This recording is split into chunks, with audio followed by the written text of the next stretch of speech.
हाँ जी, ओके। जी बताएँ। हाँ सर, जो हमारे स्कूल ने सिलेबस प्रोवाइड किया है ना सेकंड टर्म के लिए, हुँ, तो हुँ। उसके अंदर मेजर्स ऑफ कोरिलेशन के सामने सिर्फ Karl Pearson's method, two variables, ungroup data, that's all measures of correlation से आ रहा है। और हुँ, हुँ। इंट्रोडक्शन टू इंडेक्स नंबर से आ रहा है meaning types, wholesale price index, consumer price index, uses of index numbers, inflation and index numbers. Like ये 5-6 टॉपिक्स ही आ रहे हैं। उसके अलावा इंडेक्स नंबर से कुछ नहीं पूछा जाएगा। तो एंड वेटेड इंडेक्स नंबर है ना उसमें? इसके अंदर तो wholesale price index, consumer price index, use of index numbers, inflation and index numbers. हाँ, तो वो कंज्यूमर प्राइस इंडेक्स और होलसेल प्राइस इंडेक्स निकालने के लिए हाँ, तो आपको तो वो चाहिए। चाहिए, मतलब वेटेड इंडेक्स नंबर के बेसिस पे निकलता है वो। हम्म। ओके, तो कोरिलेशन तो हमने कंप्लीट कर लिया है ना? यस सर, वो कार्ल पियर्सन ऑलरेडी कर अच्छा, लिया एक दफा मैंने। मेरे को वो भी बता दो, डिस्पोर्शन में क्या आ रहा है? Absolute dispersion, standard deviation, hmm, relative dispersion, coefficient of variation, hmm. correlation, meaning and properties, scatter diagram. Measures of dispersion में scatter diagram है। अच्छा, तो उसमें स्टैंडर्ड डेविएशन और वेरिएशन, कोएफिशिएंट ऑफ वेरिएशन, ये सब आ रहा है। ठीक है, और यस। टॉपिक तो देखो हम ये सब कंप्लीट कर चुके हैं क्लास में। Yes sir. अब मेरे को बताइए, आपको मैं करवाऊँ कौन सा, अभी फिलहाल क्या करना चाहते हैं? इंडेक्स नंबर सर, आज इंडेक्स नंबर ही सोचा था मैंने भी। इंडेक्स नंबर ही सोचा है। ठीक है, तो ठीक है, इंडेक्स नंबर में हमने जो डिस्कशन किया था उसमें इंट्रोडक्शन में तो मैंने आपको बताया था कि इंडेक्स नंबर जो है वो किसी भी वेरिएबल में, किसी भी हाँ, किसी भी वेरिएबल में over the period of time क्या चेंज आ रहा है, ये फाइंड आउट करने के लिए हम इंडेक्स नंबर का इस्तेमाल करते हैं। तो लेट्स से किसी कमोडिटी के प्राइस में कितना चेंज आ रहा है ये जानना चाहते हैं हम, या ओवरऑल एक्सपेंडिचर में कितना चेंज आ रहा है एक कंज्यूमर के, तो उसके लिए इंडेक्स नंबर का इस्तेमाल हो सकता है। तो इसी के बेसिस पर डेफिनेशन ड्राइव करी गई है इसकी, कि an index number measures the relative change in price, quantity, value, or some other item of interest from one time period to another.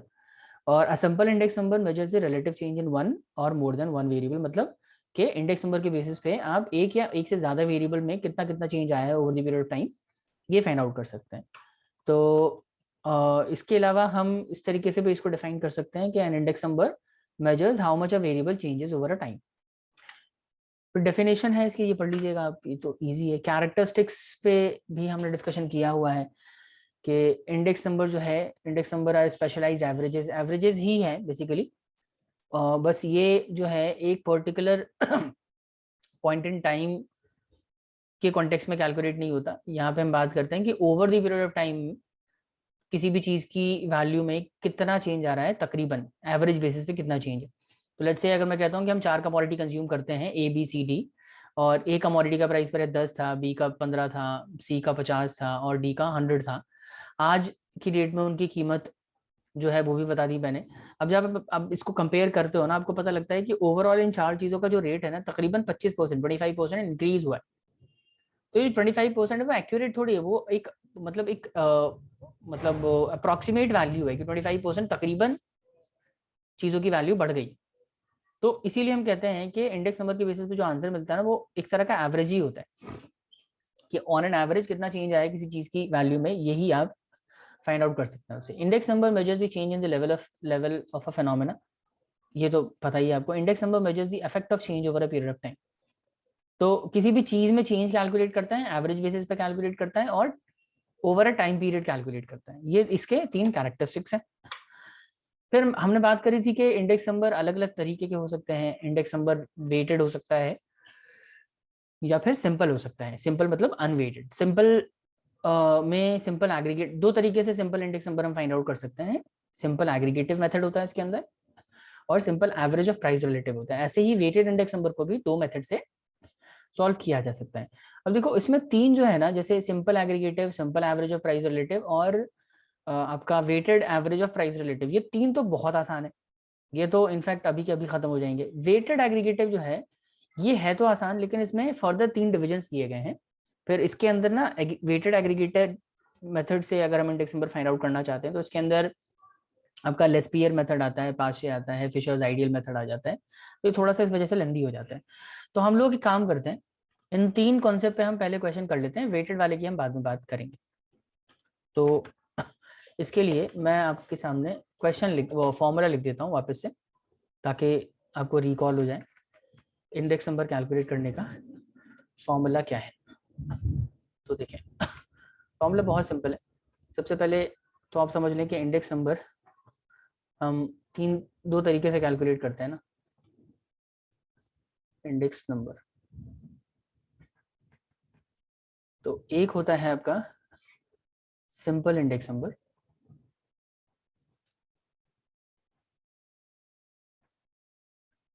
एक है आपका वेटेड इंडेक्स नंबर।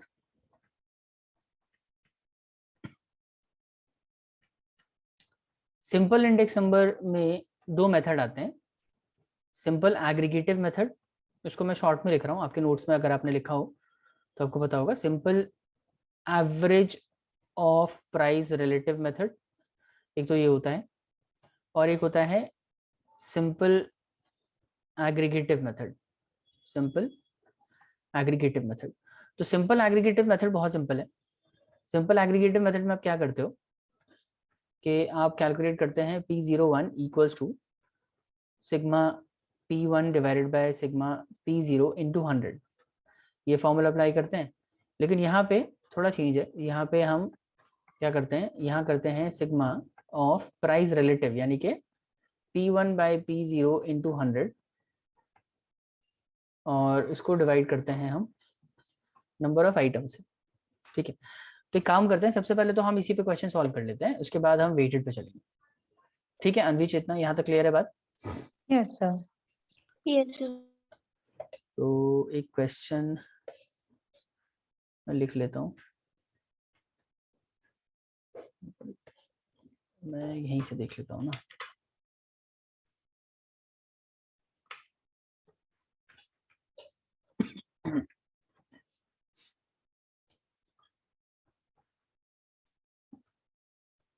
देखिए यहाँ पे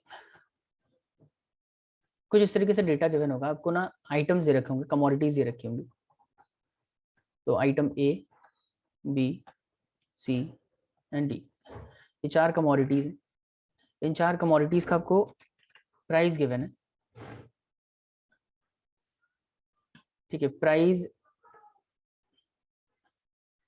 आपको गिवन है, एक तो 2016 का, और एक और प्राइस गिवन है, ये प्राइस है 2021 का।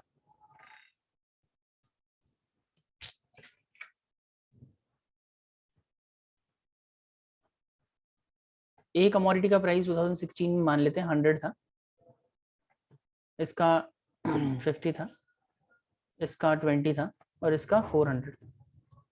और 2021 में इनका रेट चेंज हो गया, इसका रेट हो गया है 150, इसका हो गया है 30, सॉरी इसका हो गया 60, इसका हो गया है 50, और इसका हो गया है 450। अब ये जो इन्फॉर्मेशन है इसके बेसिस पे आपको इंडेक्स नंबर कंस्ट्रक्ट करना है। तो यहाँ लिखा है construct index number using number 1 simple aggregative method,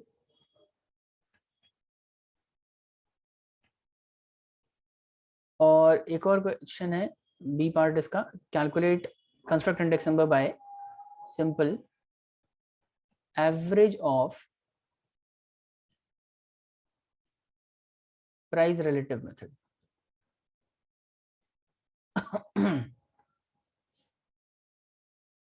ठीक है, चल तो सबसे पहले मैं इसको वापस से सॉल्यूशन के लिए वापस से वैल्यूज लिख लूंगा। इधर लिखेंगे हम आइटम्स, इधर आपका प्राइस जो 2008 का प्राइस है ना, इसको हम कहते हैं बेस ईयर प्राइस, और बेस ईयर प्राइस को हम ऐसे लिखते हैं P0 से लिखते हैं। और जो लेटेस्ट प्राइस है 2021 का, उसको कहते हैं current year price, it will be indicated by P1। ठीक है, सो ये हो गया आपका item, P1 and P0. So A, B, C, D. और इसका रेट क्या क्या था सर? इनका रेट था, एक सेकंड,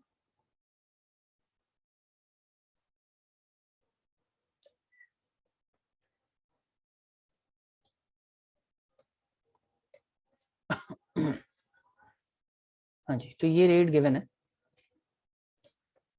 P1 ये था, और इसी तरीके से P0, पहले P0 वो था, और ये हो गया आपका P1। इसको मैं नीचे ही कॉपी कर लेता हूँ।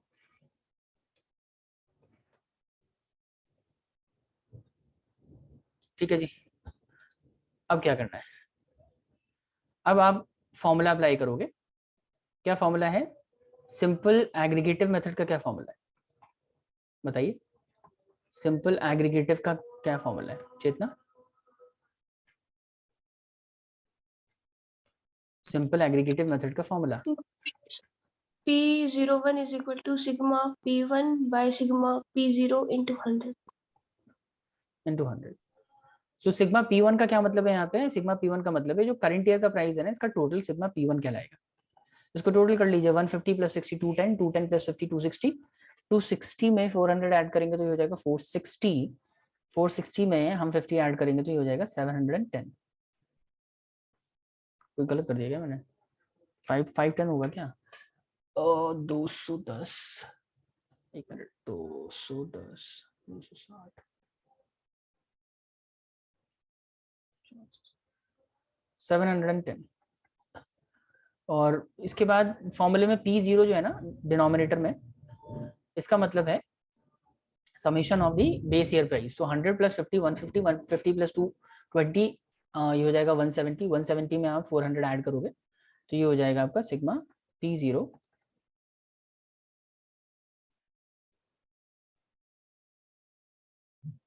कितना था यार? 570। सो 710 divided by 570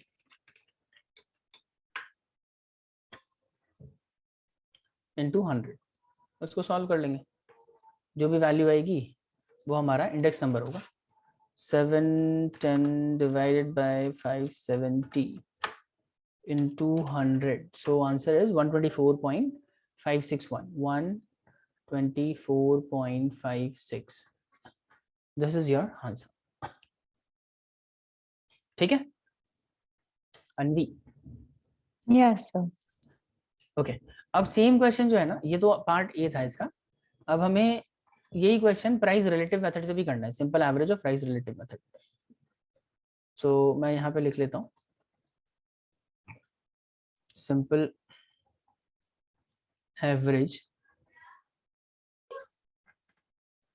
of price relative method. Simple average of price relative method.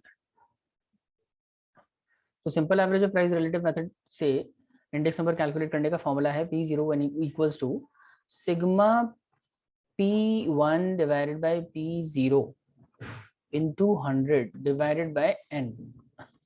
ठीक है, अब ये जो सेक्शन है ना, इसमें इस फॉर्मूले में ये जो पार्ट है इसको हम कहते हैं प्राइस रिलेटिव। इस हिस्से को कहा जाता है प्राइस रिलेटिव।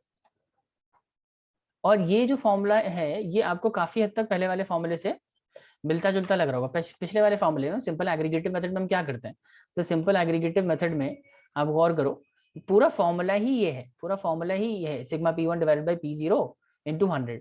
और यहाँ पे ये सेक्शन कहाँ लिखा हुआ है? ये नॉमिनेटर में है, नीचे डिवाइड कर रहा है इसको n से। तो ये डिफरेंस है इसके अंदर, और ये दो अलग अलग चीजें हैं, आप इसको सेम कंसिडर मत करना।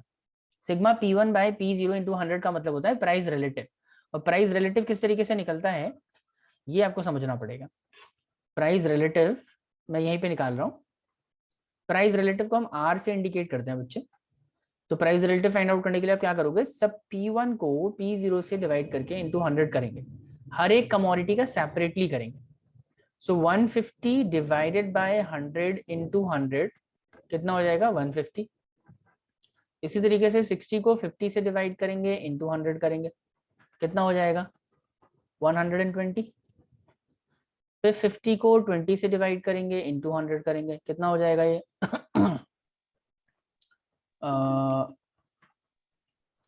250 250, करेक्ट 250। और 450 को हम 400 से डिवाइड करेंगे तो कितना होगा 112.4 112.5 इंटू 100 भी तो करना है। yes sir तो अच्छा okay, so 450 divided by 400 into 100, सो 112.5।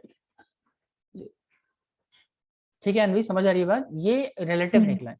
आप इन सबको ऐड करोगे अब, तो सर ऐड करके क्या आ जाएगा 112.5 प्लस 250 प्लस 120 प्लस 150, तो इन सबको ऐड करेंगे तो ये हो जाएगा 632.5। ठीक है, अब ये जो सेगमेंट है ना, ये जो हिस्सा है, इसको हम कहते हैं, ये है हमारा ये हमने क्या किया है, सारे P1 और P0 हमने जो कैलकुलेट किया ना, P1 P0 इंटू 100 को जो कैलकुलेट किया, उन सारे P1 P0 इंटू 100 को हमने ऐड कर दिया, तो this is summation of P1 divided by P0 into 100। इसी समेशन को हम प्राइस रिलेटिव कहते हैं। अब इसको क्या करना है चेतना, इसको हम फॉर्मूले में पुट कर देंगे। तो क्या वैल्यू आ रही थी sir 632.5, so 632.5 divided by number of items कितने हैं, 4 ही आइटम्स है, तो 4 से डिवाइड कर देंगे इसको, दिस इज इट। सो 4 से अगर हम डिवाइड करते हैं तो ये हो जाता है आपका 158.12 158.12। ये हो गया आपका simple average of price relative method. बताइए अनवी, ये क्लियर है आपको? यस सर क्लियर है। अच्छा बहुत सही तो इस तरीके से हम क्वेश्चन सॉल्व करते हैं सिंपल इंडेक्स नंबर का। अब आ जाते हैं, अगर वेटेड इंडेक्स नंबर का क्वेश्चन आता है, वेटेड इंडेक्स, आपसे कहते हैं कंस्ट्रक्ट वेटेड इंडेक्स नंबर। सो वेटेड इंडेक्स नंबर कंस्ट्रक्ट करने के भी 2 तरीके हैं। हम वेटेड इंडेक्स नंबर 2 तरीके से कंस्ट्रक्ट कर सकते हैं। एक होता है simple weighted aggregative method, weighted aggregative method, और एक है वेटेड एवरेज ऑफ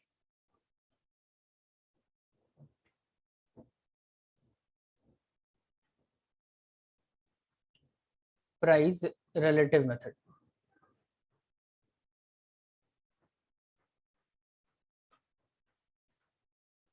तो इसमें weighted average of price relative method calculate करना, इससे कैलकुलेट करना आसान है। इसमें हम क्या करते हैं, वेटेड इंडेक्स फाइंड आउट करने के लिए sigma P01 equals to, Anvi sorry Chetna, formula याद है इसका? क्या फॉर्मूला बताया था मैंने इसका, याद है? चेतना है भी क्लास में? हाँ चेतना, आप में से किसी को याद है इसका क्या फॉर्मूला बताया हुआ है मैंने? किसी को आइडिया नहीं? Sigma RW RW by sigma W sigma W, ये फॉर्मूला होता है। ठीक है, और ये भी काफी सिंपल है, तो इससे क्वेश्चन करेंगे। लेकिन इससे पहले मैं आपको बता दूं, वेटेड एग्रीगेटिव मेथड से सॉल्व करते हैं ना जब, तो इसमें कई सारे मेथड आते हैं। इसमें एक आता है लेस्पियर मेथड, लेस्पियर्स, फिर इसके अंदर आएगा पाशेज मेथड। ठीक है, मैं सिर्फ आपको हिंट दे रहा हूँ, अगर आपको कहीं ज़्यादा आपको लगता है कि हाँ ये इस वाले कॉन्सेप्ट को ज़्यादा डिटेल में समझाना चाहिए, तो मैं वो भी कर सकता हूँ। लेकिन क्योंकि हम रिवाइज कर रहे हैं और मैं आपको सिर्फ हेल्प कर रहा हूँ याद दिलाने में कि हमने क्या पढ़ा हुआ है, अगर आपको प्रॉब्लम है किसी पर्टिकुलर टॉपिक में तो उसको हम डिटेल में डिस्कस करेंगे। तो Fisher's ideal method, Paasche method, Laspeyres method, ये मेथड है। यहाँ पे मैंने इंडेक्स नंबर कैलकुलेट करने का फॉर्मूला बताया है आपको, P01 equals to sigma P1 divided by P0 ये तो ऐसे ही रहता है। इसके अलावा हम यहाँ पे P0 से Q0 से मल्टीप्लाई करते हैं इसको, और यहाँ पे भी Q0 से मल्टीप्लाई करते हैं और इंटू 100 कर देते हैं। जब पाशे का फॉर्मूला लिखते हैं P01 इक्वल्स टू, तो यहाँ देखिए ये वाला सेगमेंट सेम रहता है P1, और यहाँ नीचे डिनोमिनेटर में P0 रहेगा, लेकिन इसको मल्टीप्लाई करेंगे Q1 से, यहाँ मल्टीप्लाई करेंगे Q1 से, और ये वाला पार्ट जो है इंटू 100 वाला, ये तो कॉमन रहेगा दोनों। ठीक है। और अगर फिशर्स आइडियल मेथड से आपको आंसर निकालना है तो उसका थोड़ा लेंदी तरीका है। अगर सिर्फ आपको फिशर्स आइडियल मेथड से कैलकुलेट करना पड़ गया तो ये थोड़ा मुश्किल हो जाएगा कैलकुलेट करना, मतलब टाइम टेकिंग हो जाएगा। लेकिन अगर आपको बोला है कि पाशे निकालो और लेस्पियर का फाइंड आउट करो, उसके बाद फिशर बोला, तो वो बहुत सिंपल होता है। आप क्या करते हो ना, जो भी पाशे मेथड से आपको आंसर मिला है वो प्लस जो भी लेस्पियर मेथड से आंसर मिला है वो, इन दोनों को ऐड करके 2 से डिवाइड कर देंगे तो आपको ये आंसर मिल जाता है। लेकिन ऐसा तभी कर सकते हैं जब आपको पाशेस इंडेक्स नंबर और लेस्पियर इंडेक्स नंबर आपने ऑलरेडी कैलकुलेट किया हुआ है तो। लेकिन अगर आपने कैलकुलेट नहीं किया तो भाई साहब आपको कैलकुलेशन करनी पड़ेगी, और उसका फॉर्मूला मैं आपको बता देता हूँ। फॉर्मूला है sigma P1Q0 divided by sigma P0 Q0, इसको मल्टीप्लाई करते हैं sigma P1Q1 divided by sigma P0 Q1 से। ठीक है, और फिर इसके बाहर इंटू 100, ये करेंगे हम, ये फॉर्मूला है। तो चले मैं ज़्यादा कॉम्प्लिकेट नहीं करूंगा इसको, मैं सीधा सीधा आपको क्वेश्चन करवा देता हूँ। सबसे पहले हम बात कर लेते हैं weighted average price relative method में किस तरीके से क्वेश्चन सॉल्व किया जाता है। तो हम पहले इस वाले फॉर्मूले से क्वेश्चन सॉल्व करके देख लेते हैं।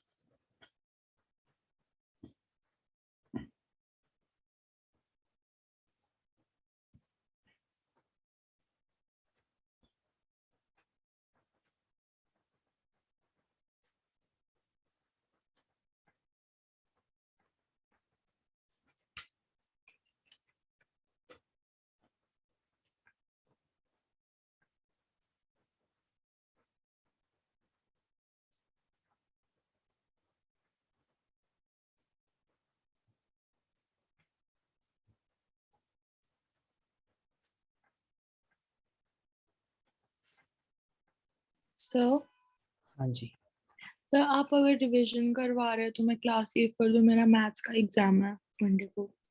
ठीक है, कोई इशू नहीं, जा सकते हैं। ओके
देखिए ये क्वेश्चन है और इसको हमें इसमें वेटेड एवरेज और प्राइस रिलेटिव मेथड अप्लाई करना है। तो चलें सॉल्व करते हैं। वेटेड एवरेज और क्वेश्चन नोट कर लिया आप लोगों ने, ये कर रहे हो अभी? हाँ जी सर। हो गया मेरा। हो गया। तो देखिए इस तरह के क्वेश्चन को सॉल्व करने के लिए सबसे पहले तो फॉर्मूला लिख लो। Formula P01 equals to sigma RW divided by sigma W है। तो इस फॉर्मूले की रिक्वायरमेंट देखो, फॉर्मूले में आपको RW मतलब R और W को मल्टीप्लाई करना है। तो आपको सबसे पहले देखना है कि क्या क्वेश्चन में R दे रखा है। तो हम अगर टेबल देखें, जो टेबल हमने कंस्ट्रक्ट किया है उसमें मुझे नहीं लगता कि हमें R कहीं दे रखा है। तो आंसर इज नो, R नहीं है। इसका मतलब अगर R नहीं है तो हमें क्या करना पड़ेगा सर? बहुत सिंपल है, कैलकुलेट कर लो फिर तो। ठीक है, तो कैलकुलेट कर लेंगे ये। इसके बाद आप ये देखें कि दूसरा एलिमेंट क्या है, W है। R को W से मल्टीप्लाई करना, तो क्या W है? Answer is yes. तो ये कैलकुलेट करने की जरूरत आपको नहीं पड़ेगी, सिर्फ R कैलकुलेट करो, W से मल्टीप्लाई कर लो। अच्छा सर, जब W से मल्टीप्लाई हो जाएगा, R कैलकुलेट हो गया, W आ गया, तो क्या करना है? मल्टीप्लाई करना है। मल्टीप्लाई करने के बाद जो भी वैल्यूज आएंगी उसको क्या करना है? उसको टोटल कर लेना है, सम कर लेना है। तो सम करने के बाद क्या मिल जाएगा हमें? ये वैल्यू मिल जाएगी, समेशन RW मिल जाएगा। ठीक है, और नीचे W का टोटल करके उससे डिवाइड कर देना है। चलें स्टार्ट करते हैं।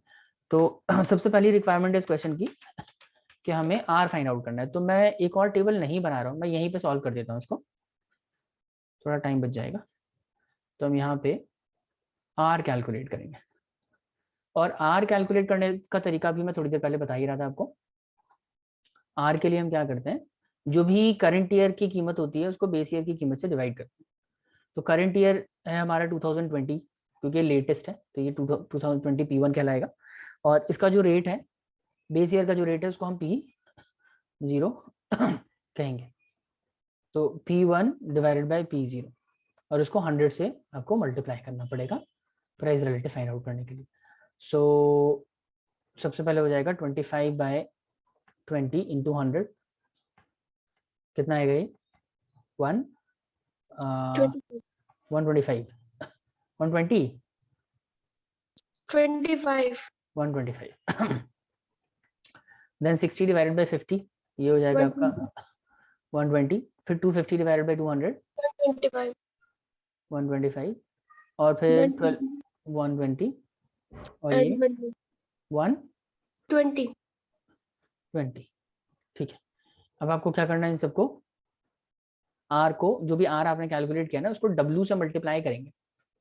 तो इधर मेरे पास राइट हैंड साइड पे जगह नहीं है तो मैं यहाँ पे निकाल रहा हूँ। R और W को मल्टीप्लाई करेंगे तभी तो RW मिलेगा आपको।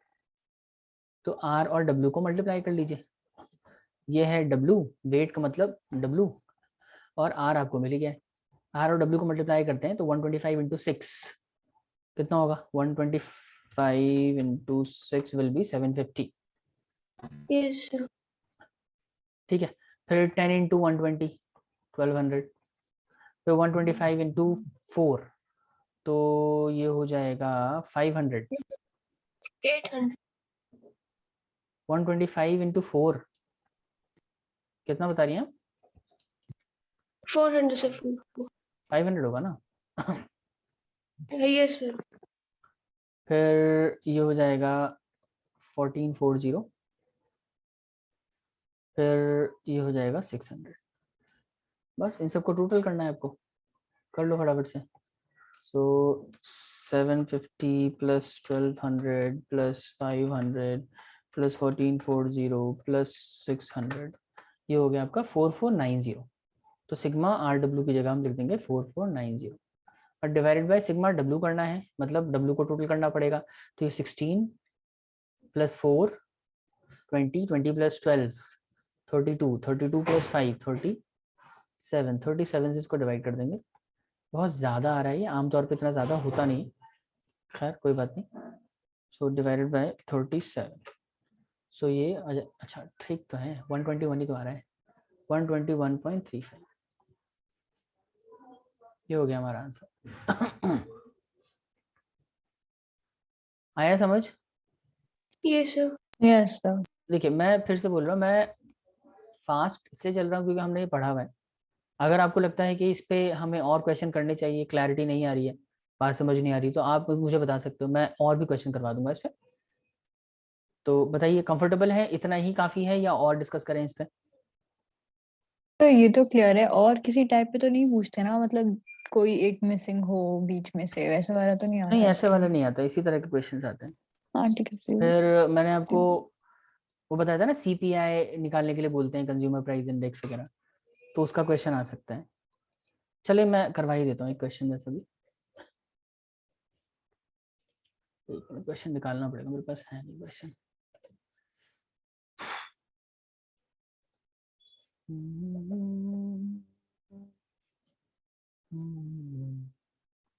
Index number, okay. थ्योरी की भूल रही है इसकी यार।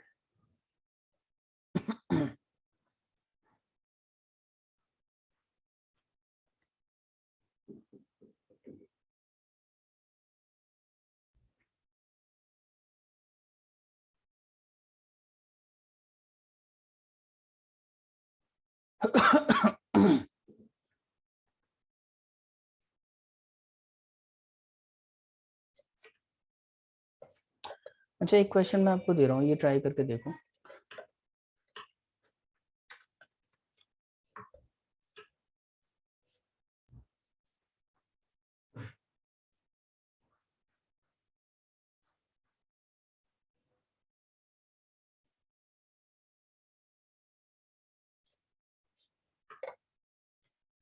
एक मिनट।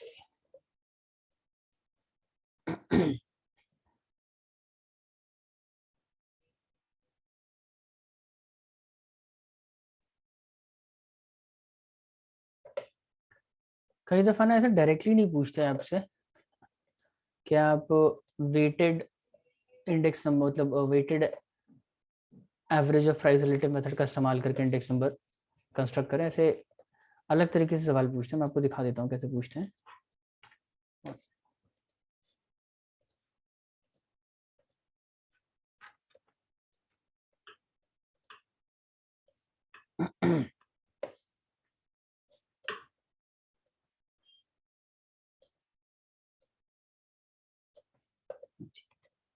ये क्वेश्चन दिखाई दे रहा है आपको?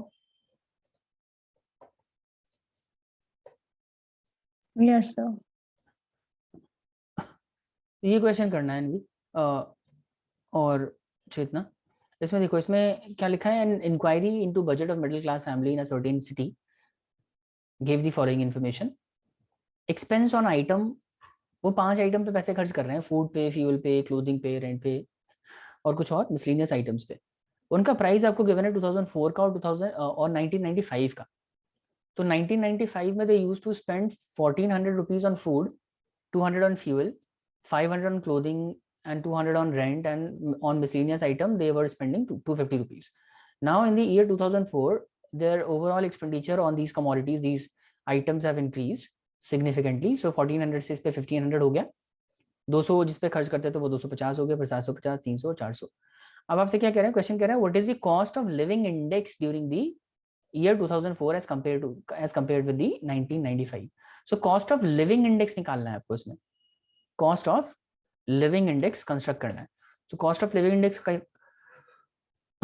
निकालने के लिए क्या करेंगे sir, cost of living index find out करने के लिए आप क्या करोगे, आप निकालेंगे weighted average of price relative method. इसी मेथड का इस्तेमाल करके आपको कॉस्ट ऑफ लिविंग इंडेक्स पता लगेगा इस क्वेश्चन में। तो आपको कहने का मतलब ये वाला फॉर्मूला अप्लाई करना है, P01 equals to sigma RW divided by sigma W।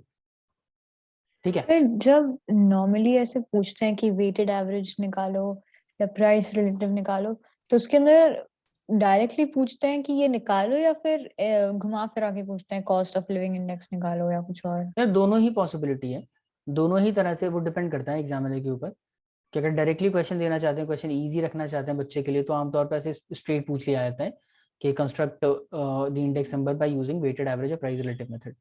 लेकिन यूजुअली जो आजकल जो पैटर्न है, टीचर्स जो है ऐसे इनडायरेक्टली पूछते हैं कॉस्ट ऑफ लिविंग इंडेक्स बताओ, तो इन्फॉर्मेशन गिवन होगी उसके बेसिस पे आपको देखना होगा कि कौन सा फॉर्मूला इसमें अप्लाई हो सकता है। तो कॉस्ट ऑफ लिविंग इंडेक्स जब भी बोलेंगे तो आपको, और अगर आपको ऐसे दे रखा है डेटा कि वेट वगैरह गिवन है, तो आप ये इस फॉर्मूले का इस्तेमाल करके कैलकुलेट कर सकते हैं। लेकिन लेट्स सपोज अगर प्राइस, अगर मान लीजिए आपको वेट गिवन नहीं होता इस क्वेश्चन में, इसमें ना आपको वेट गिवन है, इसमें वेट कहाँ गिवन है, जो परसेंटेज में डेटा दे रखा है ना आपको, वो वेट है। लेकिन अगर ये नहीं होता, क्या होता है इसकी जगह पे, मान लेते हैं आपको प्राइस गिवन है बेस ईयर का, आपको करंट ईयर का प्राइस गिवन है, फिर आपको क्वांटिटी भी गिवन होती दोनों ईयर्स की, Q0 भी गिवन होता, ठीक है, या Q1 गिवन होता, तो उसके अकॉर्डिंग फिर आप पाशे वाला या लेस्पियर वाला फॉर्मूला अप्लाई करके भी फाइंड आउट कर सकते थे। कहने का मतलब कि आप कौन सा फॉर्मूला अप्लाई करेंगे cost of living index find out करने के लिए, डिपेंड करता है कि क्वेश्चन में किस तरह की इन्फॉर्मेशन है। आमतौर पे अगर वेट वगैरह गिवन है तो आप कॉस्ट ऑफ लिविंग इंडेक्स के लिए यही formula sigma R W divided by sigma W apply करके सॉल्व कर लेते हैं। और अगर ये नहीं होगा, कुछ और होगा, तो उसके हिसाब से आप देख लें कौन सा अप्लाई हो सकता है फॉर्मूला, वो लगा के सॉल्व कर दें। समझ आया? Is this clear to you? Yes sir. Yes, sir. तो ये करो फटाफट से सॉल्व, आंसर बताओ कितना आ रहा है आपके हिसाब से।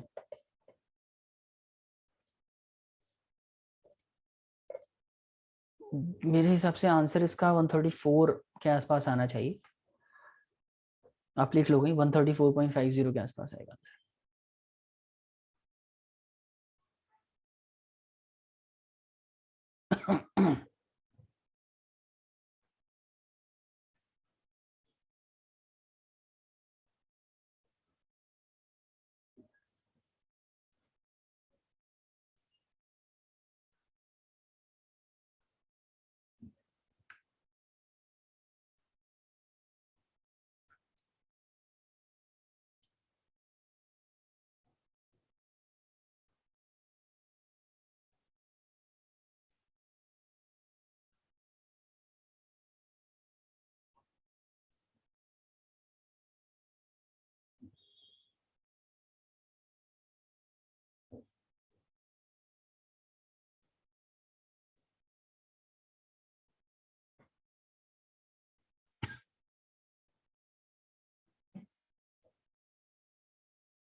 हो गया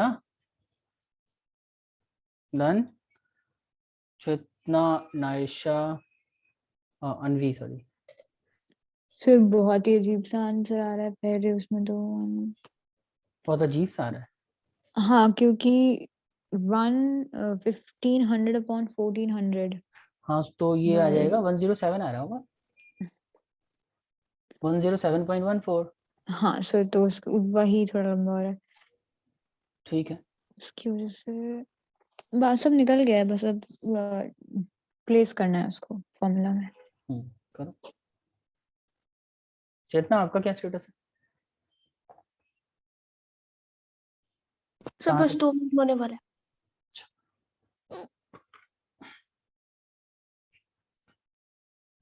तक?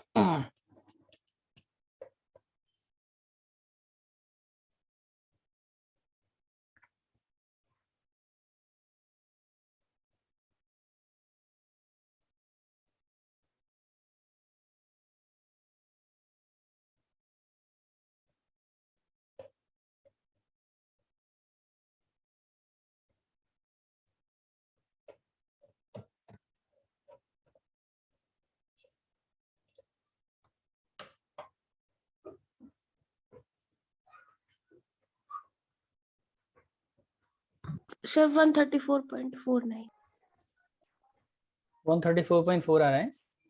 49 यस सर। ठीक है, यही तो था। सर मेरा 139.9 आ रहा है। फिर 134.9 नहीं आना चाहिए आपको। ओके, एक 4 का हो रहा है।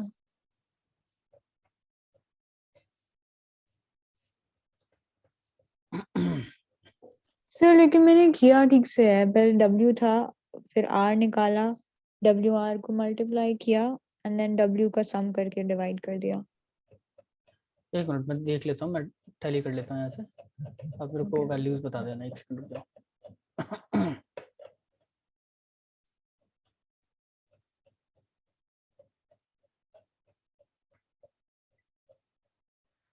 हाँ जी। सो सिग्मा RW कितना आ रहा है? 13999.8। अच्छा, यहाँ पे गलती है आपकी।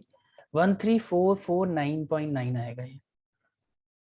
13449.9 इसके आसपास आएगा। अगर आपने ऊपर अप्रॉक्सीमेट लिया होगा ना वैल्यू। मैं आपको एक काम करता हूँ, मैं सोल्यूशन आपको इसका दिखा देता हूँ। एक मिनट रुक जाइए। ओके।